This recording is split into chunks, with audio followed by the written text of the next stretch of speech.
What's up, everybody? It's Latoria Q back with another video, baby, and I'm doing it a little bit different. So hopefully you like this setup. So tell me in the comments if you like how this video goes. It's completely different than my other videos. So let's get into it. So today I really have a PowerPoint for you. So we're going to talk about body workers and the importance of doing body scans. So I told you guys a couple of days ago that I wanted to get back into making consistent videos, consistent content, putting out valuable information to those who are essentially in the same niche as I, or that we operate in the same realm when it comes to our bodies, our minds, and how we show up, and the type of service that we do when we show up. So if you're a body worker, this video is for you, from me, and I hope that you get valuable content because that is what I set out to do. That is my intentions. So let's not wait any longer. Let's not prolong anything. Let's get into it, right? So we are born with 270 bones in our body. And as we develop as children, from infancy into, toddlers, into youth, into adolescence, into our full grown adult stage, our bones fuse together and they then condense down to then being approximately about 206 bones in the body. There are over 650 skeletal muscles in the body. That means from the tip of your finger, from the tip of your toes, to your heart, to your stomach, to your thigh muscles, your arm muscles, all of those muscles individually. It's about 650 skeletal muscles. However, when you start breaking them down by the striations, right, it's 10 billion smooth muscle cells. So what is the difference between a skeletal muscle and then a smooth muscle cell? So the skeletal muscle is the complex combination of multiple muscle groups. So this is my arm, right? But within my arm, right here, like there's three muscles here alone, right? And there's three more muscles here alone. And then you have some other smaller muscles that wrap around in there. That's how you get that movement, that range of motion. You have 2 billion cardiac muscle cells. Cardiac muscle cells, that's your heart and your lungs, how they pump and they work together, how they are all systematic in their operation, how you don't have to think about all the time, is my heart pumping? Am I able to wiggle my fingers? Those are things that you automatically know in your mind or believe in your mind to be true. And so when you go to do them, you expect that your body can perform that specific task. Well, as we continue to go further and deeper into smaller increments and what the body actually looks like here, we have over 100 billion nerve cells. And in those nerve cells, messages are going back and forth all day, whether you're awake or whether you're asleep, all day. Muscle memories, cellular memories, all those things. There are over 100 billion nerve cells that are running all at the same time, all the time. And if you think that you are in control of any one of those 100 billion nerve cells all the time, you are sadly mistaken. Certain things operate voluntarily and involuntarily, same as with our mind, not just within our body. And so I'm gonna go back a screen though. So with that being said, when we look at this picture here, right, and we look at the different types of body scans and the different levels of to which the dimensions or the different degrees in which they actually can see into. When you look at 2D, right, it's very simple, right? But you can see different details that if you were to look at 5D, you can't see those type of details in 5D, and the difference between 5D and 2D, right? If I can zoom this in, I hope this zooms in for you. Let's see. It won't let me zoom in. But with that being said, if you look at 2D, you can see teeth, you can see the tongue, you can see even the breastplate, you can see the skull, you can see the different again, the different layers within the body on 2D. But so many people get excited when they see the 5D, and they get excited because then you see the detail of the face, like who does the baby really, really look like, right? But that's also how it is with us when we do body scans and meditations, and we do it the right way. And depending on the level in which you are doing it, the degree in which you actually see yourself. Okay? So we're going to keep going. So as we continue here and we look at, as body workers, what we can learn as body workers, we can learn body scan meditation. First, we're going to learn it for ourselves, and then we can learn it for our clients. So how can we learn it for ourselves? First, we learn it for ourselves by doing it on ourselves and stealing away and having quiet time and having very peaceful meditational moments in which we really do assess every single part of our body, because you got to remember there's over 650 structural muscle groups, right? There's over what 2 billion cardiac cells. There are what did they say? Over 100 billion nerve cells. So in order for us to take true assessment of our bodies and what we're really dealing with, not just internally again, but externally, what we are thinking, what we are seeing, what we are having appear in our viewpoints, the clearer you are within yourself, when you take that outward perception and you look and take in all these different things from sight, sound, your taste, your thinking, as far as your touch and how you perceive, when you really get clear within yourself and you're grounded, when you do those body scans, you can tell what nerve points, what medians, what energy signatures, and what energy points of meet up. You can tell where you're most affected at. And when you start to really draw back to what it is that you're feeling, oh my goodness, that's my kidney. My kidney holds fear, anxiety, and it needs to be having this type of release. And sometimes if you can go deep enough into the picture, if you can get deep enough into the image, you then begin to see the small details. Well, the reason why you have the fear and the anxiety is because you have this little thing right here that you wanted to dismiss and that you wanted to not even think was there anymore. But because you thought it wasn't there, you wanted to act like it wasn't there, doesn't mean it wasn't really there. So we need to address that. Your mind is then now able to process that because it's beginning to release other points of tension in the body, because you've been able to say, well, that doesn't matter anymore. I don't need to focus on that. That's not important. And that's the same for when you transfer that same work over to your clients. You are not trying to take on their body. Let us be clear. Now, y'all tend to like my videos because I say things that drop information and insight into things that the average people aren't talking about, especially online. But I want to give you just a reference point to go and look at, right? Because sometimes it's easier to use art for representation because art is life, right? So there's a movie on Netflix and it's called Behind Her Eyes. And behind her eyes, they talk about spirit transference, and they talk about spirit transference through bodies having body scans. Okay.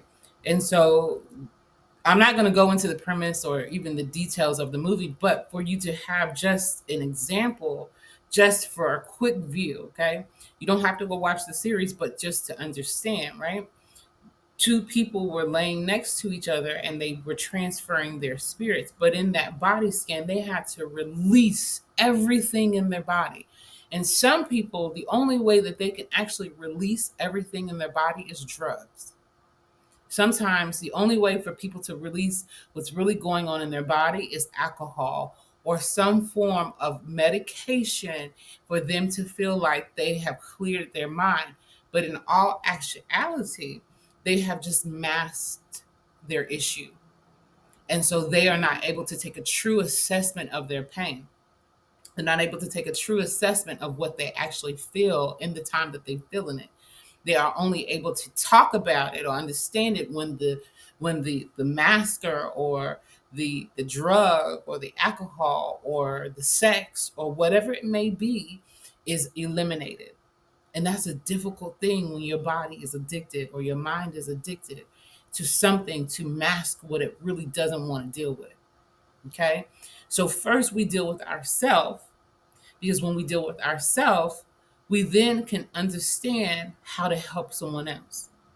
Okay. We're not talking about the soul transference. I want to stop that right now. You do not put your hand on anybody to do a soul transference.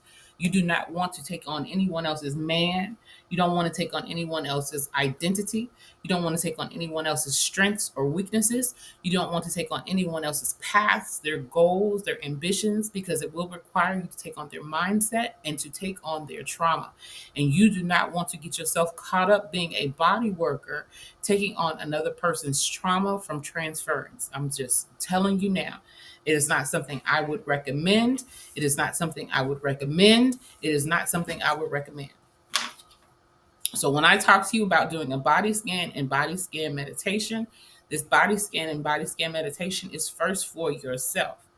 And if you are not properly doing it with yourself, you do not need to go and do it with anyone else. You understand? Capiche? All right. So with that being said, as body workers, we can learn the body scan meditation. So what does that look like? Now, fortunately, I'm going to show you on here. Why can't I move this? Oh, well, okay. I tried.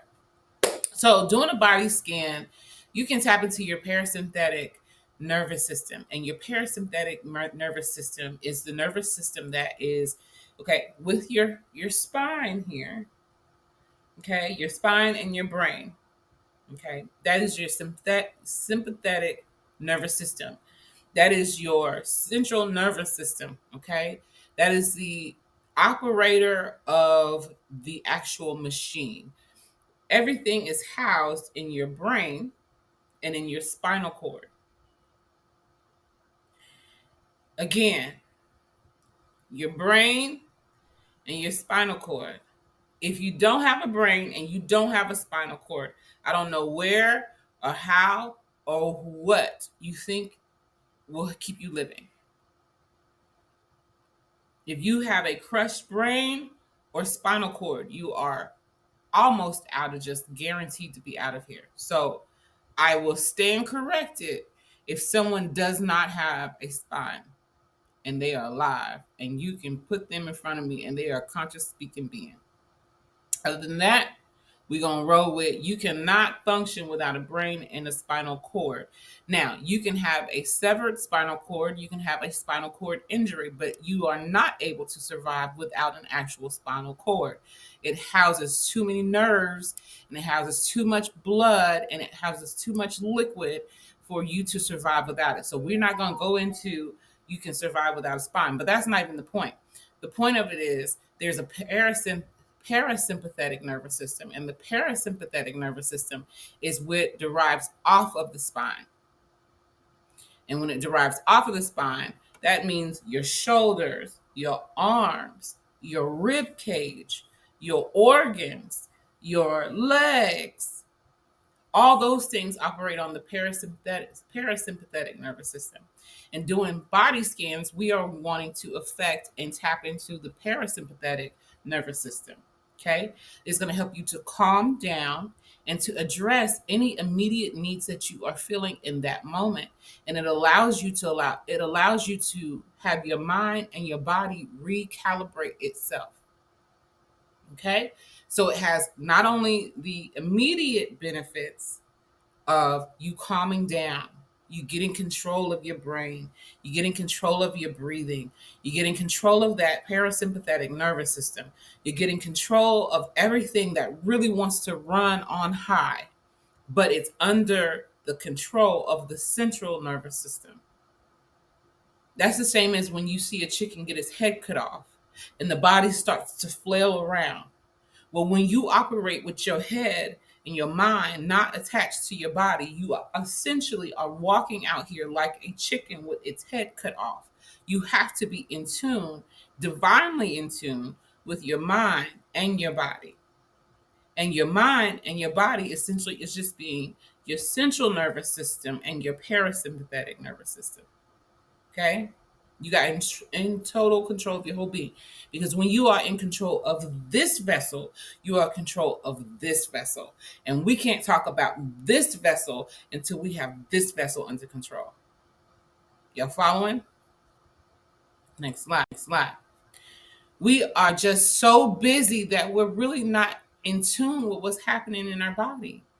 With body scan meditations, it's a tool for us to aid ourselves in our mind and body connection where we can eliminate any distraction and we can realign ourselves. And as we increase the awareness of our body and we're quieting the mind, the ability to assess and access, okay, assess and access how we are feeling becomes more clear internally and externally. And I say access and assess being two different things. Follow, because if you can't understand what I'm saying, I'm sorry. But if you cannot assess yourself, which means take a individual assessment, and you are able to run down the checklist of, are your lights on? It's the same as you ain't operating no car without getting the oil check. You surely aren't going around with no air filters and no gas. You sure not rolling around with no tires and no windshield wipers. You surely, I promise you, you aren't riding around with putting gas in there and not putting a gas cap on, because if you any have any inkling of an understanding, if you don't put at least the gas cap back on after putting in gas, the fumes and the actual liquid of the gas then is not able to stabilize in the engine, and so then it starts to create too many bubbles in the engine, and so then you have all the problems, and you might even have a kickback out the exhaust. As a human being, you function in a very similar way. If you're not taking assessment of your toes, of your feet, the bottom of your feet, your plantar fascia, and you aren't taking consideration of your Achilles, and you putting all that pressure on your feet, and then next thing you know, somebody got diabetes and they can't understand why they got gout because they don't understand poor circulation in their foot. If you're not taking assessment of your kneecaps, then you may not be taking assessment that your hips are out of alignment. And if you're not taking assessment that your knees and your hips are out of alignment, then you wondering why your shoulders and your neck hurt because your head too far forward and your body ain't able to support you because the torso in which your legs hold up are so out of balance and so out of alignment that everything about your posture is thrown off that you can't even think and function no more. You're not even so able to make quick decisions. You're not as witty as you used to be. You're always agitated. Why? Because your posture bad. All of a sudden, just something so simple as your posture bad. And now, because you have taken an assessment, you can figure out what do you need to do to get your posture right. Whether that is someone just saying something as simple as you need to stretch, or maybe you need to go for a walk, or get up from your desk and walk around. Quit sitting for so long. Or maybe you need to have some other suggestions, like drink more water and put some more magnesium or salt in there because you need to get some electrolytes. And if you had some electrolytes, your body would be a little bit more turned on and you can sit up a little better. You just need to take a better assessment of yourself because that's called self-love. To take care of yourself first is called self-love. We're gonna get through this thing. I'm not playing with this, Canva.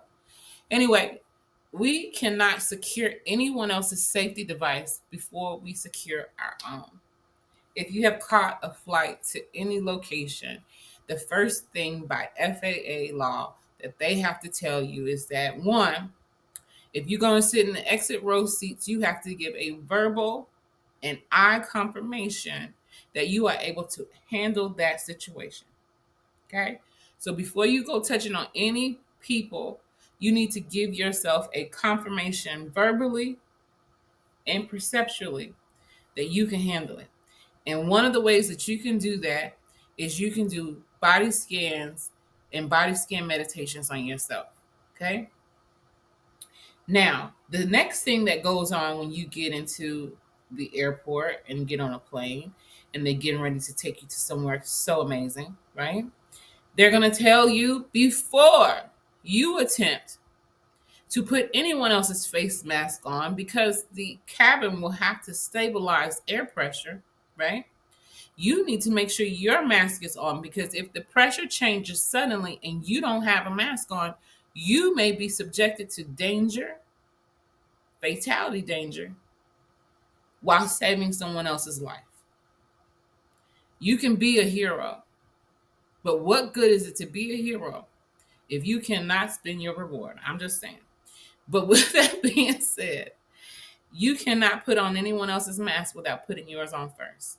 And so when you do a body scan, if you're not addressing those specific issues that your body is telling you you need to deal with, I would suggest again, you do not put your hands on nobody. Now, I'm not telling you that it's going to take years and days and months on end and hours on hand for you to change how you feel. You can change how you feel instantly. Let this be said from a person who has dealt not only with my own personal mental health, physical health, and emotional health issues, and has recovered fully well, intentionally in tune. I can share with you information on how you can intentionally change your life, and it doesn't have to take years, it doesn't have to take decades, and it doesn't have to take a lifetime for you to find yourself. Okay? That's why I'm doing these videos. I could very well be at home. I could very well be frolicking in the world. But I choose to make these videos because I know the level of necessity, and I know the level of importance it is to give people information that will help them heal themselves. And not only that, be able to turn around and go do the work that they are called here to do, to go out there and be purposefully and dynamically available to do the service and the work that they are needed to do. Some of y'all are inventors. Some of y'all are creators. Some of you are teachers. Some of you are healers. Some of you are very dynamic souls having dynamic experiences. And the thing that you need to do is be very clear on who you are, so that when you go out here in this world, no one can take your confidence away from you and tell you that you do not deserve to be the gift giver and the gift sharer that you are. You have to be very solid within yourself and know for certain what you are saying and what you are doing has very much so been prayed for. It has been called for. Whom is needing the person who needs to meet you how you are supposed to show up. If you're supposed to show up broken and all distracted and distraught, I'm so sorry for that person, because they should be able to see you as your best self. And they should be able to experience you as you should be able to experience you as the greatest version of yourself. And the only way you're able to do that is to eliminate any toxins, eliminate any type of trauma, eliminate any type of baggage that you walk around here with every single day and you don't know how to shake it off. And then you think you're going to go out here and be helpful to someone. It doesn't work like that. I'm passionate about how I'm saying it, and I'm passionate about saying it because I walked around here for a long time with a good mask. I'm happy today. I walked around here with a great mask. I feel super excited and great. I walked around here not true and authentic to what I was really feeling. I'm so tired of these fucking parents abusing these goddamn kids. Oh, excuse me. I guess I wasn't supposed to say that, right? I guess I wasn't supposed to feel that, right? I don't know what you want from me, but you're going to get the truth. You are dealing with people who deal with real life. You have people who have been molested and raped. You have people who have been abused and preyed upon. You have people who have been verbally attacked and put down by the people that they have trusted and that needed to be in their life, and them showing up and being responsible and accountable to that person the most, and that person was failed, and now they're coming across you, and you want them to be so concerned about what they should have no concern of you, and you should not give them concern. One of my things that I hear often, because I tend to be that massage therapist that people come to after a while. Here's why: I don't always promote myself. I don't put out a lot of advertisements, even though I'm really good at marketing. So, what people may think as me marketing a lot is really not me marketing a lot, because I don't like to advertise that side all the time.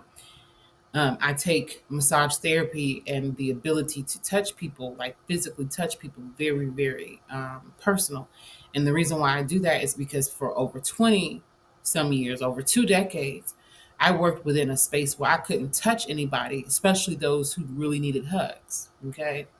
And then coming in close proximity to people who I am able to touch, and I'm able to give them advice. I'm not able to give them, I'm not a psychologist that operates under a license.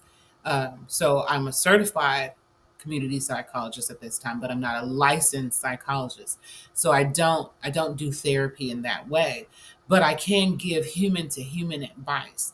And so when I hear people come in and they talk about their previous massage therapist or their previous, you know, uh, cognitive behavioral psychologist, talk therapy, when they talk about them at times, they talked about how they've now unloaded during their therapy session, and they say, Latoria, does that sound right? Does it sound right that my therapist talks about their marriage more than I talk about my marriage? Is it right that my massage therapist talks about their pain more than I talk about my pain? And it's absolutely not. And it's because those particular practitioners did not do their work prior to coming in contact with another person. And so, therefore, they're using that person's time selfishly to do the work that they needed to do on themselves.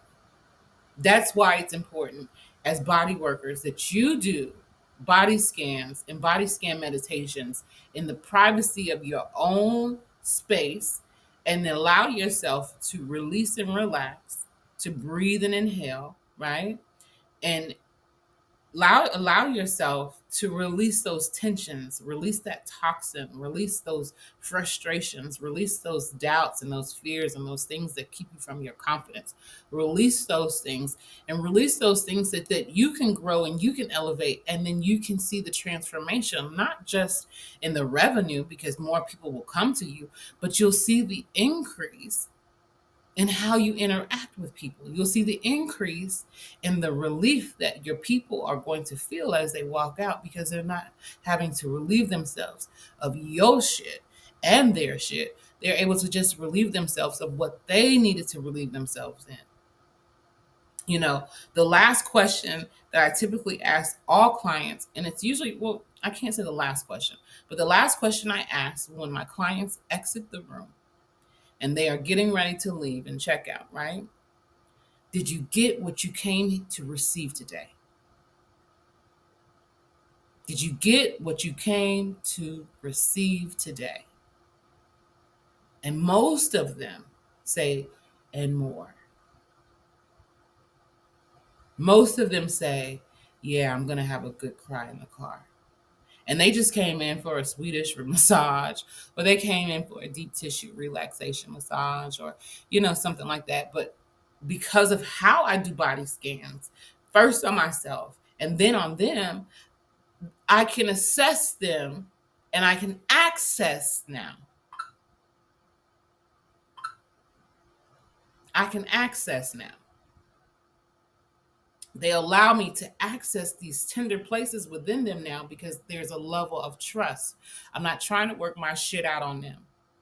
I'm just asking them to give me whatever it is they will allow themselves to give me. At the end of the day, that's what that's about. Give me release from yourself Whatever it is that you don't want to hold no more. I'm not going to fight you for it. I'm not going to beg you for it. I'm not going to pull your arm out of socket. I'm not going to wiggle your toe out of place. I'm not going to take from you nothing you don't want to give up. If you don't want to give up that frustration, you don't want to give up that stress, and you don't want to give up that tension, I'm not going to tear it from you. It'll be more painful for me to tear it from you than your willingness just to give it up. That's why you do body scans. So that when you are confident in what it is, you're not pulling from them anything that you put on them. This is only what you are taking from them. We're not doing a transference. We are just doing a release and relax, a body scan. It's mindfulness. Okay? And when you're mindful, you are quicker to let go of things that no longer serve you. That's the difference between a person who is obsessively clean and a hoarder. A hoarder wants to keep a hold of things that no longer serve them in the case that it will come back and serve them. Even to the point of they will allow themselves to get so bad, so gone past good, that it becomes nasty. That's why we have to be obsessive about our cleaning of ourselves. And that's doing body scans to assess ourselves from our crown to our feet and from our feet back up to our crown. Now, we're going to get into the details because I don't want to hold you too much longer because, I can talk, honey. But let's get into the details of how to properly do a body scan.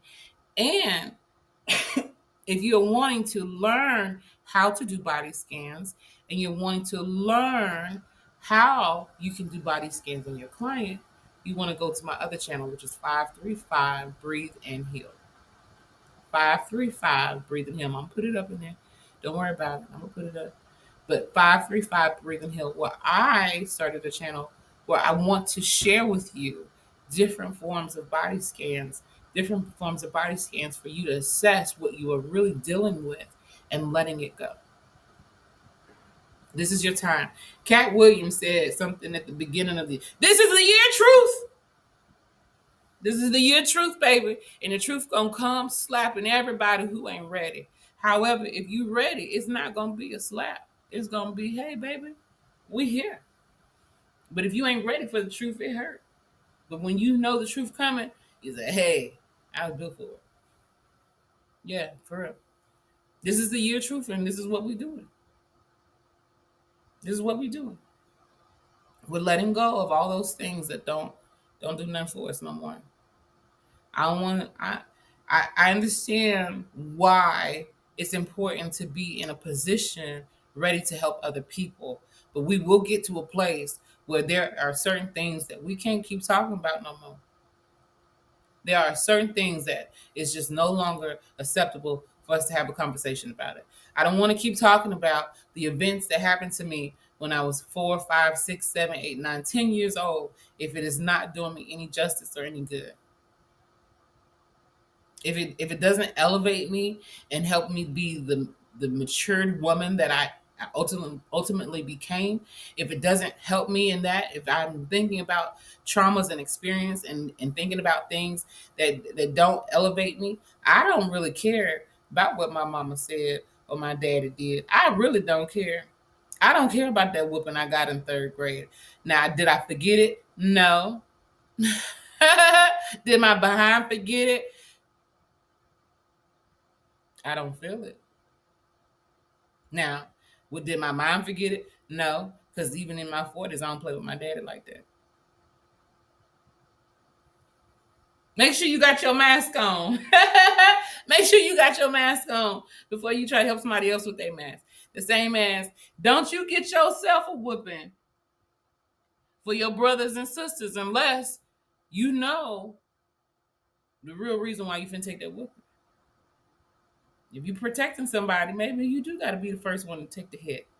Maybe you do got to be the first one in to say, I'm breaking off this chain. Maybe you do got to be the first one in to say, I'm going to forgive myself for this. Maybe you do got to be the first one in that says, I can no longer suffer under the memories of things that are no longer happening. No longer. It's not even possible for my daddy to whoop me now. I'm not talking crazy and I'm not talking big and bad and bold, but it's not even possible for my daddy to whoop me now. Is it possible for me to disappoint him? Absolutely. But is it possible for him to whip me? No. So I can't keep living in the trauma of that. When we do a body scan, the places that we store those memories, we're able to get silent. We're able to breathe intentionally. We're able to take note of what feels normal, what feels strange, what we can verbalize, what we can put sound to. We're going to keep going. We're going to keep going. Keep holding on. We're going to keep going.